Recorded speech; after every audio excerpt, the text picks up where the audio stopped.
Anyway, here we go. Okay. So, Jeff, welcome to Thinker Studios for another episode of Thinking Out Loud. We appreciate you being here. Now, for those who do not know, you're the owner of Claims Associates.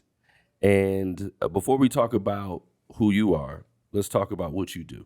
So, Claims Associates. Claims Associates. So we're an independent adjusting company. We do claims for various insurance companies who are either not staffed with local adjusters or may be overloaded with the workload because of storms or whatever the case might be.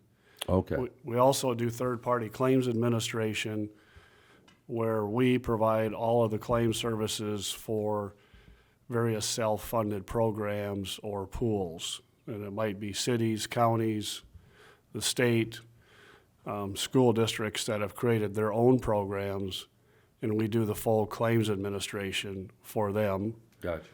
And then another offshoot of some of that is we also do medical case management, which is mostly focused on workers' compensation claims. Okay. Now, what does that mean to a person's life? And let's try to take that in three parts. So, I'm a 21-year-old, just getting my first stuff, middle-aged person, just now getting my life situation or starting a small business, and then I'm growing up, large business, large whatever. What does that mean to the human? Well, for probably I'm going to say your normal homeowner, it could be a young person, middle-aged, senior citizen. We're there to help them and their insurance company through the claims process if they would happen to have a house fire or a water loss, a hailstorm. We go out, work with them on assessing and coming up with what their damages are, and then helping them through the whole claim process, making sure everything gets submitted to the insurance company, getting their payments out to them, That's kind the of walking them. important Yes, definitely, and kind of walking them through the process, helping them through the process, being there to answer questions. Because I'm assuming a lot of the time, when you're interacting with people, it's at what might be the worst moment of their life. I don't know that it's always that heavy, but it just seems like you are a part of that process when communities, especially like a community like ours that's been through multiple natural disasters, and a health a pandemic. So what is that like when you're in that moment with people? It can be stressful. I mean, especially for those people. Probably not so much in, I want to say, the smaller hailstorms and stuff like that. But when you have a house fire, your house is gone, or it's, there's major damage. Obviously, those homeowners are going through a lot of stress in their lives. And I mean, we're there to try and make it as smooth and easy for them in getting restoration companies in there to clean up their house, help them rebuild, find them temporary housing if needed. Same thing goes with injured workers on work comp claims. We're there to help them through the process. If they need help in finding specialty doctors, some guidance in getting, to the right doctor for the appropriate care, whether it's their family doctor or, they have more extensive injuries and we need to find the right specialist, the right orthopedic or whatever. Yeah. So we're there to help them through the process, help their employer through the process, and if anybody from the employee to the employer to the doctor have questions, we're basically there to help all of the parties through the work comp process, help them, get back to full health and back to work in their normal environment, and work with them in any way we can to help them through the process. And then we have, like this past summer, the derecho that came through. I mean, you're working with a lot of farms who lost multiple buildings, equipment, and trying to get out there to, again, help them through the process, help them find contractors, work with them on getting their farms and their equipment and things rebuilt. Because the equipment is literally it. You know, It's their livelihood. it's the whole thing. I was just out with a friend at his farm, Scott Family Farms, and you know, he's showing me the equipment and these big, huge pieces of equipment, $500,000, $1 million, all these different type of things. And the only way you can really do what they do is with this equipment. And they don't necessarily want to be in the business of having major equipment or having these big buildings or all of these different spaces, but you got to. And if you don't, it makes it very difficult for you to make something with these type of margins profitable. And I could imagine, not to mention it might be third generation, fourth generation, that it might be in your family. And I could just imagine coming out and seeing all of that destroyed and be thinking to yourself, I got a month and a half of paperwork to go through to try to get this stuff back, not even just thinking about how you would feel in that moment. So when I think about having people there that can help you with that, and obviously that's the heavier stuff. Like you said, there's the small hell, the boilerplate stuff that people still need your help with. But for me, I run a business. I'm a consultant. I'm a coach, and so I don't know anything about hell damage, or I don't know anything about what's going on with my house or my place half the time. And so it's really great having people like that. So what is the type of person that needs to be in this type of role? What does it take to do this? Because I got to imagine there's some real technical elements to it. There's some, your mundane, you got to cross the T's, dot the I's, be on your game type stuff. And then you also got to have some psychology to you to be talking to people who are going through these type of things. What type of human does it take to do this type of job? It helps to be very organized because you're handling a lot of claims and a lot of paperwork and a lot of detail to get everything out to the right people. Mm-hmm. We do so many different things, and being so diversified, having some construction background if you're handling property losses, having some farm knowledge and farm background if you're handling farm claims, having some medical background if you're handling work comp claims and training. And all of our people go through a lot of training via correspondence courses. We send people out to various seminars. We send them out to national training centers for continuing ed and development. Mm-hmm. We have, our experience. We have a few younger people we've brought on the last 5 years, which are coming along fantastic. And we have adjusters and managers who've been in the business for over 40 years. So we have a great spread of knowledge. We have some great training programs out there in the world. There's, like I said, there's various outside schools and training programs we send our people to. We do continuing ed at our office just with some of our senior staff, whether it's weekly or monthly meetings, going over new things. Might be just going over difficult claims and talking about them and walking people through some of the claims that are in the office being handled and what you need to do and can do to help make the process better. Then we have various software programs we use in estimating damages, whether it's auto or homes or commercial, that we train our people on. So being a people person, liking to, a lot of our people on our claims are outside, so you have to be willing to travel. Okay. And at times you're dealing with difficult situations, so you got to kind of be able to go into those even keel and work with the people and help them. They've got a lot of questions. They don't understand a lot of things at times because they might be completely new to the process. Yeah. And, all we can be there is kind of listen, make sure we're getting the message from them and making sure we're helping them walk through the process. Well, I think the interesting thing, especially with us working with you all, that I've come to appreciate is just how diverse the role can be, though. I kind of thought it would just all kind of be paper. And I'm sure there's a lot of things where you're just doing your normal organized elements, but, there's different places for you to go in your organization in terms of being able to travel some and being able to use different backgrounds. I think sometimes when people are transitioning from other jobs where they're getting out of construction or they're getting out of farming or whatever it is, they might say, where do I still use these skills? And there's not necessarily always a position that where they can lean on that and use that knowledge. And the idea that somebody could come with that kind of knowledge and that have really be a benefit for them, I think is really cool in being able to do the different things in the organization.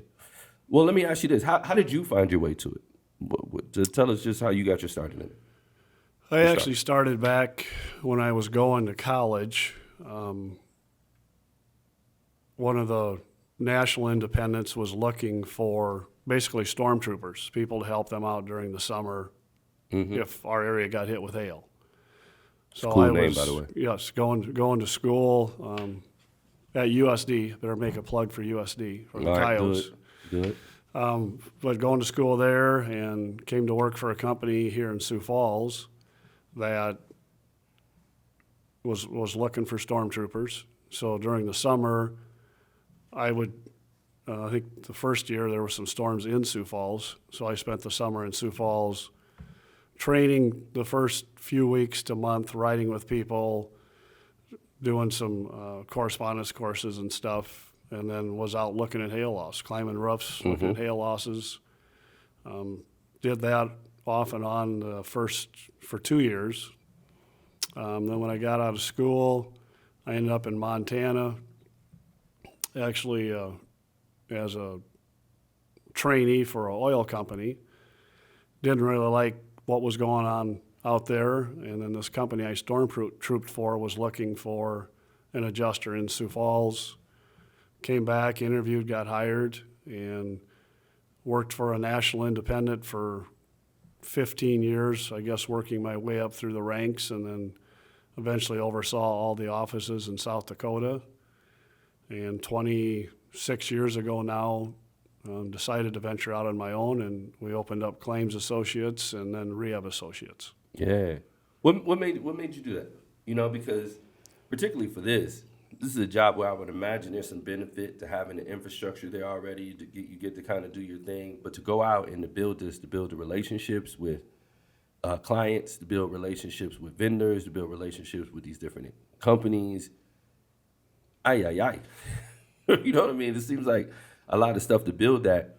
What would make you want to?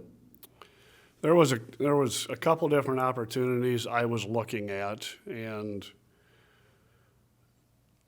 started to have some frustrations working with a national company, with directions they were going.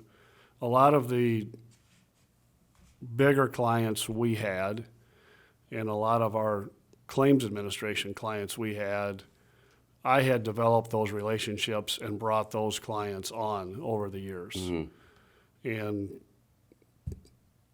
towards that, I guess when I was wrapping up there, the national company had kind of changed their philosophy and all of a sudden wanted to pull some of these, I'm going to call them TPA accounts, into regional offices.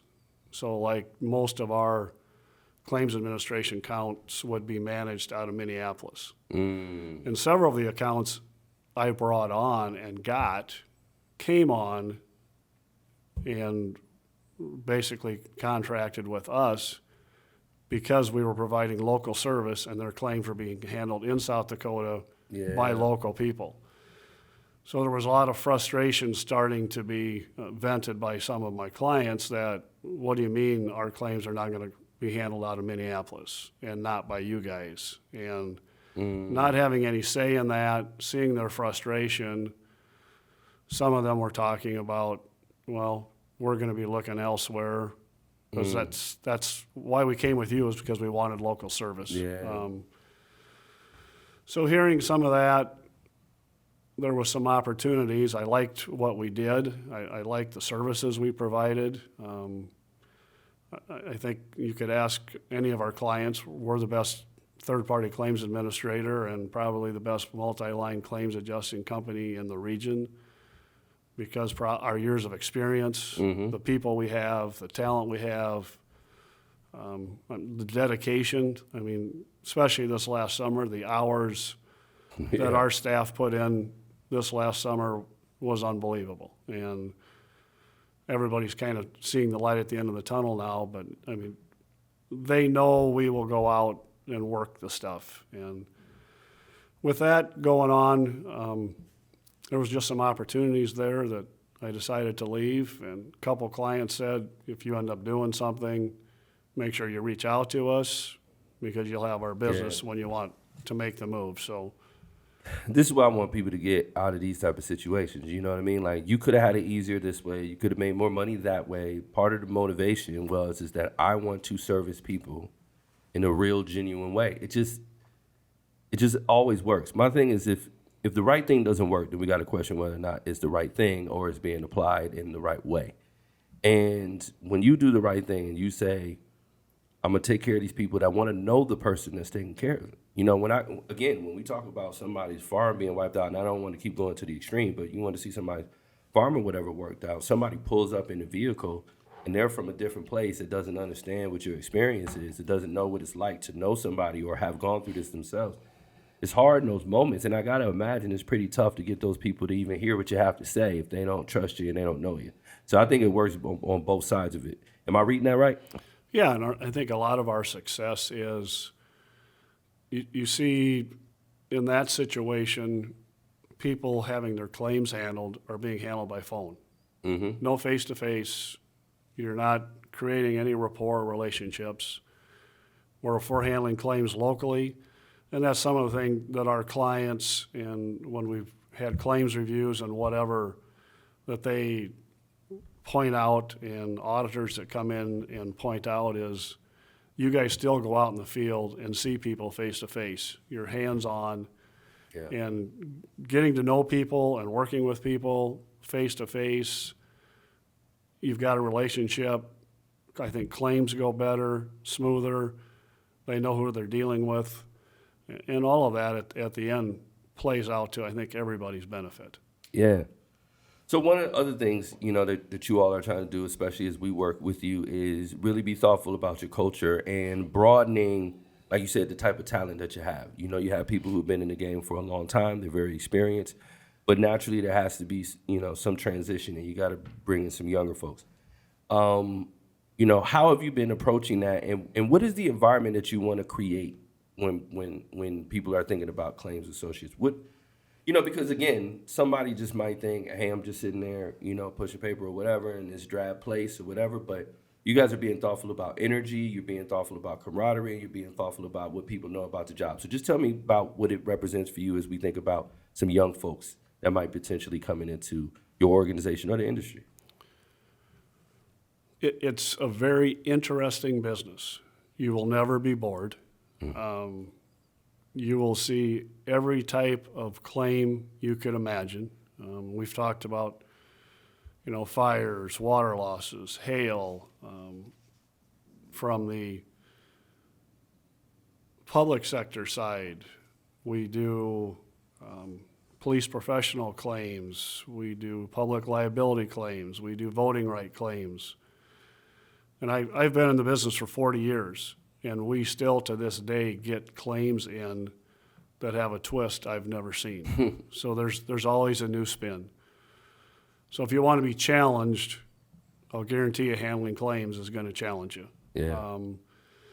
And I've been in the business a long time. I'm old school. Mm-hmm. Understand that there's a different environment out there. And one of the reasons we've engaged you guys is to help us understand, I want to say, the younger workforce, things we can do better, better ways to grow, better ways to help engage and assist our employees with their growth and their development. And from doing the surveys and working with you, we're doing a lot of things right. And I think the employees recognize that. There are things as a company, and I think every company can do better. And that's some of the things we're looking at is what can we do better just in the office, employee areas, better engagement, better communication. And I think with the young people and who we're hiring and the spectrum of where we're going there, is all playing into where we want to go as a company and being, I guess, a little bit better more employee orientated, engaged, because there's room to improve. And I think it all, with that growth and that development, it benefits our employees, it benefits our customers, and it benefits everybody's clients that we're working with. A better you is better for everyone. And I think you're saying the right thing. You're saying better. A lot of times when people think about this stuff, they think about wrong. It's not about wrong. It's about better. Particularly with your group, because there's a couple words that we especially look for when we're doing surveys and things of that nature. And two of the most primary words we're looking for are pride and trust, because they're the most indicative of how people really feel about a particular space. Because when you have pride and trust in the thing, the experience doesn't always have to be great for you to still have trust and have pride. In fact, that's when they're most valuable. We always say trust, pride, integrity, all those other type of things, they're parachutes. You know, everybody wants them. No one wants to have to use them. No one wants to have to use trust, you know? But there's some moments where you can't see the light at the end of the tunnel. You got to trust that the people who are leading you are really taking care of you. People said trust a lot when we talk to your people. And the other one is pride. And pride is that thing that you can have on a regular Sunday, rolling past somebody's business or farm or home and knowing that I helped that person get whole, I helped that person get right, and taking pride in that. And that comes in handy when those days get long and whatever, and then you see your work out in the world and you say, this is what I do this for. And those are the two words that we heard a lot from your team. So there's a lot that was happening, right? But what's so awesome about it is that there's opportunity to get better. And as you all, because there was a point in time where no one really needed to know what you all did, and you were able to go about your business and do it. And I'm sure you probably even appreciate it, you know, being anonymous and being able to work in that way. But it's a different world now, and people, you know, need to know what options are available out there. And so you all open yourselves up to this and other things. It just shows a willingness to improve. And for me, there's nothing that makes me want to work for or with, and really more with than for anyone, is the fact that they want to get better. So I think that's just a great place for you all to come from. Why do you do that? Because the industry is not necessarily doing that. You know, there's a lot of people in and around these types of industries that are like going down with the ship. You know, they're not willing to change. Why are you willing to change?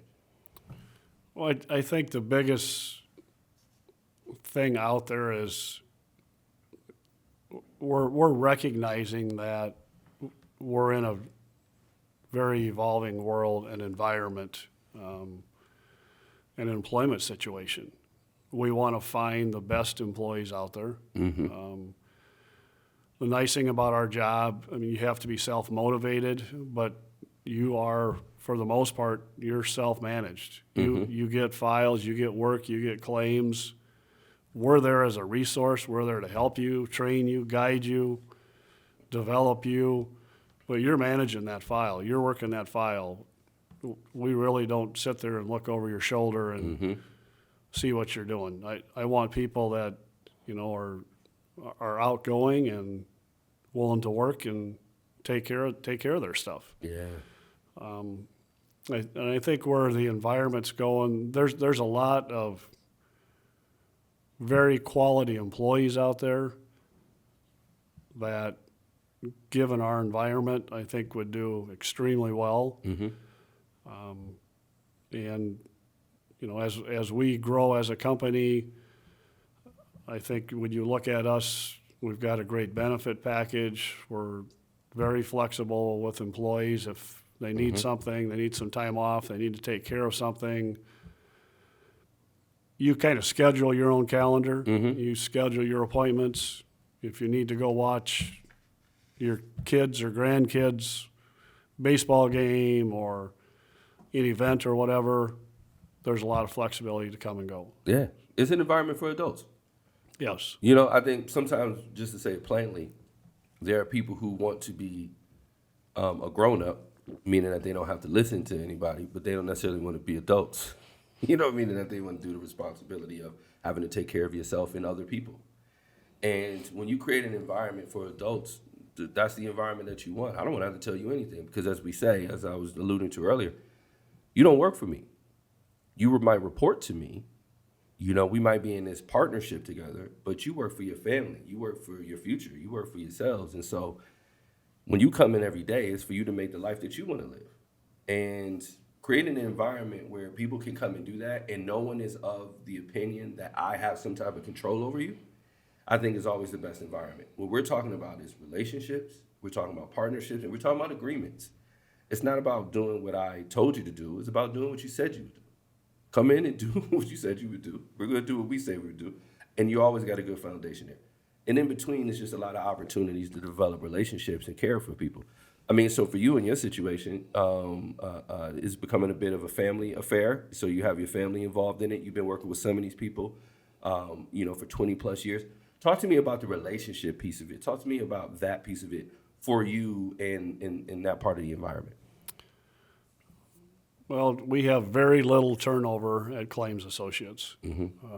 I would say about the only turnover we've had is where an opportunity has come for one of my employees to move into a management role somewhere or a really good growth opportunity role somewhere. And we've always supported that. I mean, if there is an opportunity out there that I think puts somebody in a better place and is a better opportunity for them, we're going to support it. Obviously, you don't like losing good employees. Right. But if you look at our staff, there's, the people that I hired and came on board 25, 26 years ago are all there. About all of our senior adjusters have been there now 15 to 25 years.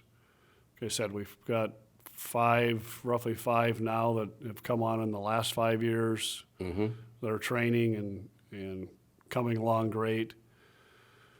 Our admin people, the majority of them have been with me 20 plus years.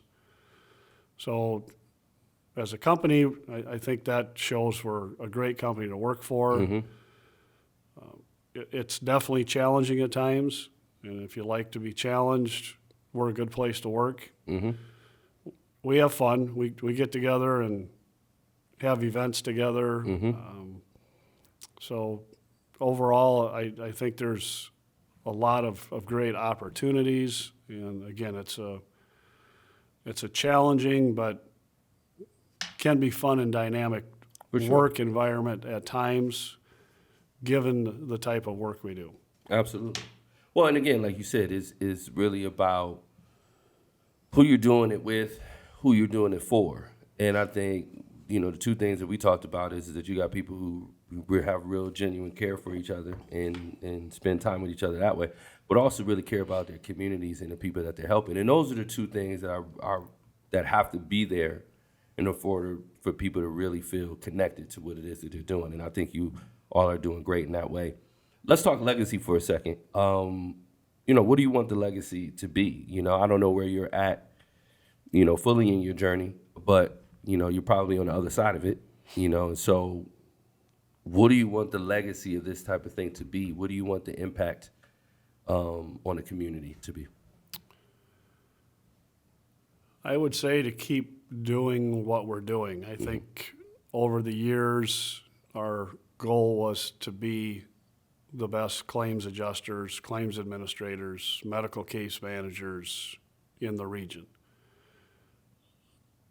I feel we've accomplished that. I feel we are kind of the elite group out there. I think if you talk to our clients when they have a difficult claim or a big loss or one they know is going to take a heavy hitter, they come to us. And I think we are putting ourself and our company in a position that with the people we have, the managers we have, the staff we have, we're set for that to continue on well into the future. Yeah. And if you're looking past me, I think we're well geared to continue on the path we're on, and I think that path will continue well into the future with the quality staff we have. I love it. I love how you said that too, because sometimes, particularly in our Midwestern way, we tend to tuck it in a little bit. And There's nothing I want to hear from my leader than to say, like, we're the best at what we do. We want to be the best at what we do. We're aiming to be the best at what we do, and we make sure that we're the best at what we do. Like, that's what I want to hear from my leader. And sometimes when you get into these spaces, it's tepid and it's like, we just want to do a good job. No, I want to accomplish something. When I'm here, and I want to be excellent. And I think that's such a great message to you. So let's say this piece of it, for a person that's outside of it, right, that doesn't know, whether it be a person who might look to you to engage with you in business, somebody who might want to come work with you or might want to partner with you, what is that thing you want them to know about Claims Associates Inc.? What do you want them to know about you all that may not come across on the website, may not come across on a business card or in a commercial, but as a representation of the humans you have in your building? What do you want people to know about you and your team? If you hire claims associates, it doesn't matter who you get as your adjuster or case manager. You're going to have the best quality person. You're going to have a caring person. You're going to have a knowledgeable person working with you, dealing with you to guide your clients through the claim process, your members through the claim process, and then also working with whatever company we're reporting to, making sure you're getting all of the information that you need to properly evaluate your claims and deal with your claims. Some of the other things we're doing is, we said, obviously, I've been in the business a long time, but we have other adjusters who have retired or are retiring who've been in the business a long time. Once they've retired, they're coming back and seeing if they can help out part-time if we get busy. Or some of the other things we're doing, which I think is critical to our success and shows our clients and everybody else that we're using that experience to train and develop our younger people. They're coming in and they might spend a day with one of our younger people, riding with them, going through their claims with them to help them understand the claim better, the process better, the details better. They come in and will help do a seminar or a training class with our staff. So they're retired and they're out doing other things, but they want to come back and help educate and develop our current staff and our younger staff, I guess, to continue on the legacy of what we've got and continue to being the best out there. That's big. Mentorship and apprenticeship, that's the key to the whole thing. You know, that binds generations. Whenever there's a generation gap, I always know that there's not mentorship or apprenticeship happening there. That's what binds people together, is someone being willing to teach and someone being willing to learn. And there's no one that you love or have real admiration for that hasn't taught you something or hasn't challenged you. And people who care about you are going to teach you and they're going to challenge you. And so when you have somebody that's willing to come back, they've done their work. They put in their time. They get to ride off into the sunset. They get to sit around and do nothing, but they're not built that way. They're not wired that way. And they don't want to leave an organization like yours in a lurch by taking that head knowledge and running off with it versus putting it back into those young folks and making sure they can still continue to take care of the community. That, for me, is impressive, and that's why I think it's why people said trust and why people said pride. I think that's awesome. Well, I appreciate you. It's exciting. I love being able to learn about organizations by working with them, and I love being reminded so often, like the real salt of the earth, care about your community, humans that we have that are doing business. I think people just naturally think about business sometimes in a negative way, and that it's all, to get as much as you can from the person, but that's not the case, and it's really not the case here, and you all are another example of why that is. And so I appreciate you. Thanks for coming on, Jeff, and thanks for spending your time with us. For the folks that are watching, make sure you tune in, like, subscribe, share, do all of those things to make sure you can catch great conversations like this. We appreciate you, and until next time. Thanks for having me. Appreciate you.